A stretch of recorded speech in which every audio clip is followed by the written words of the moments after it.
ঈদের খুশিকে প্রাণবন্ত করে তোলে নতুন পোশাক। এজন্য নারায়ণগঞ্জের পোশাক তৈরির কারখানাগুলোতে বেড়েছে কর্মব্যস্ততা। দিনে 14 ঘন্টাও কাজ করছেন শ্রমিকরা। শবে বরাতের 1 মাস আগে থেকে কাজের চাপ, ঈদের উপলক্ষে ঈদের বাজেটটা এখন বেশি। স্কার্ট, ফরাক, টপস, লং ফরাক, বিভিন্ন ধরনের মাল আমরা প্রোডাকশন দিয়ে থাকি। কারখানা থেকে এসব পোশাক যাচ্ছে নারায়ণগঞ্জ শহরের দেওভোগ এলাকার পোশাকের পাইকারি 14টি মার্কেটে। বিক্রি হচ্ছে শিশুসহ সব বয়সীদের আধুনিক ডিজাইনের নানা পোশাক। মান ও দামে ঠিক থাকায় যার গ্রাহক রাজধানীর সব শ্রেণীর মার্কেট ও দেশের বিভিন্ন শপিং মলের ব্যবসায়ীরা। টাকাতে রেট কম আছে, এখানে মালের কোয়ালিটি ভালো, এখানে মানসম্মত রুচিসম্মত মাল পাওয়া যায় যা আমরা সহজে বিক্রি করতে পারি।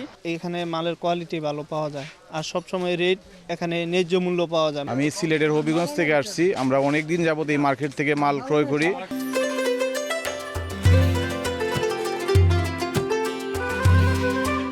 ক্রেতা চাহিদা মাথায় রেখে নিত্য নতুন ও আকর্ষণীয় ডিজাইনের পোশাকের পসরা সাজিয়ে বসেছেন ব্যবসায়ীরা।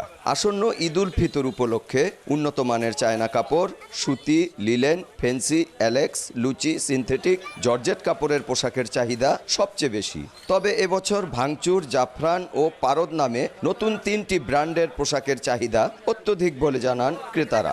ঈদ উপলক্ষে বিক্রি ভালো হলেও উৎপাদন খরচ বেড়েছে বলছেন ব্যবসায়ীরা। মালগুলো সারা বাংলাদেশে যায়, একদম প্রত্যন্ত গ্রাম থেকে শুরু করে শহরের বড় বড় মার্কেটগুলোতে। এটা হলো ভাঙচুর মাল চলতেছে, একটা জাফরান চলতেছে, আর এই পারদ মালটা চলতেছে। যতটুকু বেচা কিনা হয়েছে মোটামুটি ভালো, আসার চেয়ে একটু ভালো করছি। পাইকারিতে 300 থেকে 3000 টাকায় মিলে বাহারি পোশাক। এবারের মৌসুমে অন্তত 200 কোটি টাকার বিক্রির প্রত্যাশা ব্যবসায়ীদের। তবে চাঁদাবাজি বন্ধে নতুন সরকারের ঘোষণা বাস্তবায়নের দাবি মালিক সমিতির। প্রধানমন্ত্রী সন্ত্রাস, চাঁদাবাজ, দুর্নীতিবাজ এবং মাদকের বিরুদ্ধে যে উনি যে কথা বলছে, মূল ব্যবসায়ীদের সমস্যাই ছিল এদেরকে নিয়ে। আমরা ব্যবসায়ী মহল থেকে তাকে ধন্যবাদ জানাই, যাতে তাদের কথাটা সে যাতে পালন করে। 65 বছরের পুরনো এই মার্কেটে রয়েছে 1000-এর বেশি ব্যবসা প্রতিষ্ঠান। কর্মসংস্থান হয়েছে লক্ষাধিক শ্রমিক কর্মচারীর। শওকত আলী সৈকত, সময় সংবাদ, নারায়ণগঞ্জ।